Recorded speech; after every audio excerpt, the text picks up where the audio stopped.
Hello students, চলো তাহলে আমরা আজকে নেক্সট ক্লাসে চলে এসেছি। আজকে আমরা ডিসকাস করব তোমাদের ওয়েস্ট বেঙ্গল আপার প্রাইমারি টেটের সিলেবাস সম্পর্কে, যে কী কী টপিক থাকে, কোনটাতে কত নাম্বার থাকে এবং তোমরা কীভাবে পড়াশোনা করবে সেসব সম্পর্কে। ঠিক আছে? তো আমরা জানি যে ক্ষেত্রে 5টি সাবজেক্ট থাকে। কী কী সেটা আমি বোর্ডে লিখে নিচ্ছি। ঠিক আছে?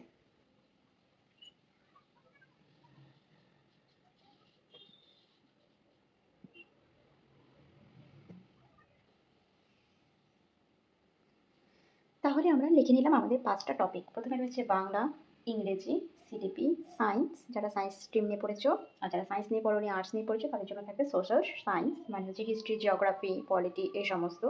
আর ফিফথ সাবজেক্ট হচ্ছে ম্যাথ থাকবে। ঠিক আছে? এবার নাম্বার ডিভিশন, বেঙ্গলি হবে 30-এ, বাংলায় থাকবে 30 মার্কস। তারপর ইংলিশেও থাকবে 30, এখানেও 30 মার্কস। সিডিপি এখানেও 30 নাম্বার থাকবে, 30 মার্কস। সায়েন্স বা সোশ্যাল সায়েন্সেও থাকবে 30 নাম্বার, ঠিক আছে, 30 মার্কস। আর ম্যাথ এখানেও থাকবে 30 মার্কস। তার মানে তোমরা বুঝতেই পারছো প্রত্যেকটা টপিকই তোমাদের জন্য খুবই গুরুত্বপূর্ণ। ঠিক আছে? কিন্তু এর মধ্যেও সবচেয়ে বেশি গুরুত্বপূর্ণ কোনটি জানো? সেটি হচ্ছে সিডিপি। এই থার্ড টপিক হচ্ছে তোমাদের মানে সবচেয়ে বেশি পরিমাণে লাগবে। কেন? তোমরা বলবে যে ম্যাডাম সব তো 30 নাম্বার করে আছে, তাহলে এটা কেন সবচেয়ে ইম্পর্টেন্ট?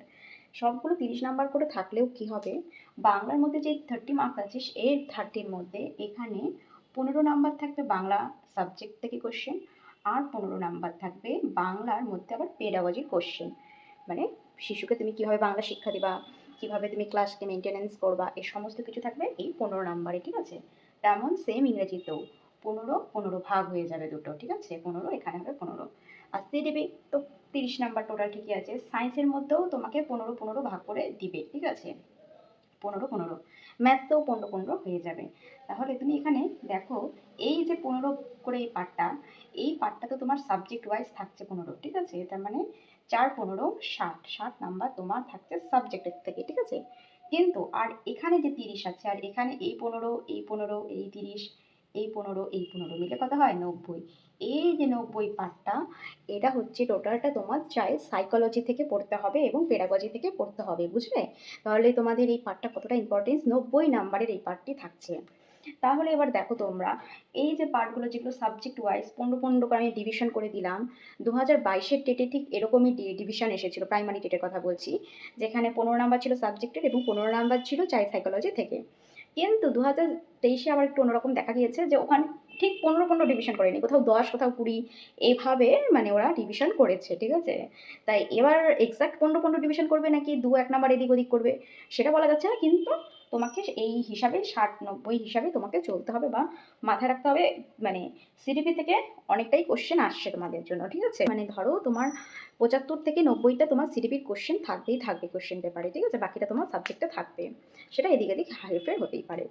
এবার বেঙ্গলির যে 15 নাম্বার সাবজেক্ট ওয়াইজ আমি বললাম, এই 15 নাম্বারের মধ্যে দেখো থাকবে দুটো আনসিন, একটা কবিতা থাকবে, একটি গল্প থাকবে। দুটো আনসিন মিলে তৈরি হবে 15 নাম্বার। ঠিক আছে?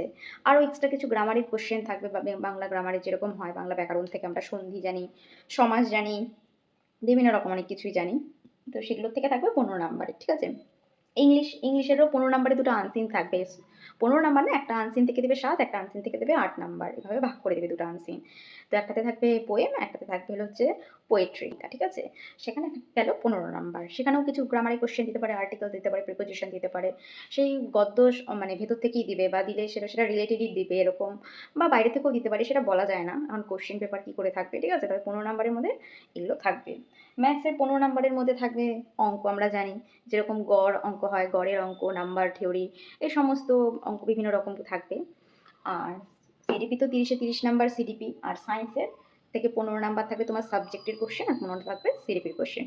আমি আবারও বলছি যে 15 মানে এটা না যে 15টা কোশ্চেনই দিবে সেক্ষেত্রে সিডিপির, বা 15টা কোশ্চেনই দিবে তোমার টপিকের থেকে কোশ্চেন সায়েন্সে, সেটা 16-17 হতে পারে, তো এদিক ওদিক করে অ্যাডজাস্ট করে দিবে। ঠিক আছে? তো যাই হোক, এটা হলো টোটাল 150 নাম্বারে তোমাদের গল্প। ওকে, আশা করি তোমরা এক্সামের প্যাটার্নটা বুঝতে পেরেছো। এটা রিলেটেড যে সিডিপির ক্লাসটা, সেটা তো আমি তোমাদের স্টার্ট করিয়ে দেবো, বা তোমরা আমার সাথে পড়তে পারবে, সেটা নিয়ে তোমাদের কোনো চিন্তাই নেই। তো বাদবাকি ম্যাথস আরও সায়েন্স যেগুলো ক্লাসগুলো আছে সেগুলো আমি যথাসাধ্য তোমাদের করিয়ে দেবো। ঠিক আছে?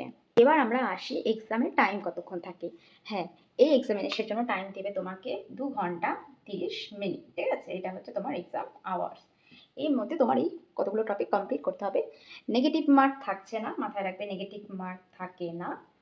আর মাথায় রাখবে যে প্রত্যেকটা কোশ্চেনের নাম্বার 1 মার্কস করে ক্যারি করবে, ঠিক আছে? তো কোনো কোশ্চেন কিন্তু ছেড়ে আসা যাবে না। যেহেতু নেগেটিভ মার্কস নেই, সেহেতু তোমাকে কিন্তু সমস্তটা আনসার করেই আসতে হবে, বুঝলে? তো এই গেল এক্সাম প্যাটার্ন। এবার আমি তোমাদের বলছি এক্সাম স্ট্যান্ডার্ডিটি সম্পর্কে, ঠিক আছে? দেখো, প্রিভিয়াস ইয়ারে এক্সাম ইজি করছে বলে এই বছরও এক্সাম ইজি করবে এটার কিন্তু কোনো মানে নেই। কারণ এটা আমরা প্রাইমারি টেটের ক্ষেত্রে দেখেছি যে 2022-এর যে প্রাইমারি টেট হয়েছে সেটার কোশ্চেন পেপার অনেকটাই ইজি ছিল, কিন্তু 2023-এ যে প্রাইমারি টেট এক্সাম হয়েছে সেটার কোশ্চেন পেপার কিন্তু যথেষ্ট টাফ ছিল বা হার্ড ছিল। এরকম না যে পারার মতো না, অবশ্যই পারার মতো, কিন্তু 2022 অপেক্ষা অনেকটাই স্ট্যান্ডার্ড কোশ্চেন ছিল। বা এটাও বলতে পারি যে সিটেটে যেই লেভেলের কোশ্চেন আসে তার থেকেও একটু পরিমাণ স্ট্যান্ডার্ড ছিল 2023-এ আমাদের ওয়েস্ট বেঙ্গল প্রাইমারি টেটের এক্সাম পেপার। তাই 2016-তে কী টাইপের পেপারে কোশ্চেন হচ্ছে অবশ্যই তোমরা আপার প্রাইমারির ক্ষেত্রে সেটা তো অবশ্যই ফলো করবে, কিন্তু তার মানে এটা না যে সেক্ষেত্রে যদি সোজা করে থাকে এবারও সোজা হবে, বা খুব টাফ করলে সেক্ষেত্রে এবারও খুব টাফ করবে, সেটা না। কিন্তু তোমাদের প্রিপারেশন ইজি টু হার্ড পুরাটাই তোমাদের প্রিপারেশনে নিয়ে রাখতে হবে, ঠিক আছে? এরকম না যে শুধু শুধু ইজিগুলো প্র্যাকটিস করলে বা হার্ডের দিকে প্র্যাকটিস করলে না যে রেটি তো সোজা দিতে হবে না, এরকম কিন্তু একদমই নয়। তাহলে তোমরা কিন্তু আমার এখানে ক্লাসে ইজি টু হার্ড তোমরা সমস্তটাই প্র্যাকটিস করতে পারবে, সমস্তটাই তোমরা শিখতে পারবে একদম নিশ্চিন্তে। তাই তোমরা দেরি না করে ঝটপট চ্যানেলটিকে লাইক করে দাও। অবশ্যই বন্ধু বান্ধবদের সাথে শেয়ার করতে ভুলবে না, কারণ যারা নাকি টেটের জন্য প্রস্তুতি নিতে চাচ্ছে অবশ্যই তোমাদেরও উচিত তাদের সাহায্য করা। তো তোমরাও তাদের কাছে এই চ্যানেলটি মানে পৌঁছে দাও, যাতে তারাও এই সুযোগ সুবিধা পায়। এবং হ্যাঁ, এটা মনে রাখার কোনো দরকার নেই যে এটা তো একটা চাকরির এক্সাম কম্পিটিশনের ব্যাপার না, এটা একটা এলিজিবিলিটি, একটা টেস্ট, ঠিক আছে? টেট পাস করা মানে কিন্তু তোমার চাকরি কনফার্ম এটা কখনোই না, কারণ না এরপরও আরও অনেক স্টেপ রয়েছে, সেগুলোকেও তোমার পাস করতে হবে। তাই সবার সাথে এটা শেয়ার করে দাও তোমরা যাতে সবাই পাস করতে পারো। তাহলে আবার পরের দিন তোমাদের সাথে আমার দেখা হচ্ছে নেক্সট ক্লাস নিয়ে, এবং এরপরের দিন ক্লাস থেকে আমরা পুরোপুরিভাবে সাবজেক্ট ওয়াইজ পড়া শুরু করে দেবো, এবং প্রিভিয়াস ইয়ার কোশ্চেন পেপারসগুলো আমরা মাঝে মাঝে ডিসকাস করবো, এবং এভাবে আমরা সমস্তটা পড়াশোনা করবো, প্র্যাকটিস করবো, এভাবে আমরা এগিয়ে যাবো, ঠিক আছে? ওকে, তাহলে আজকের ভিডিওটা এই পর্যন্তই। Thank you so much.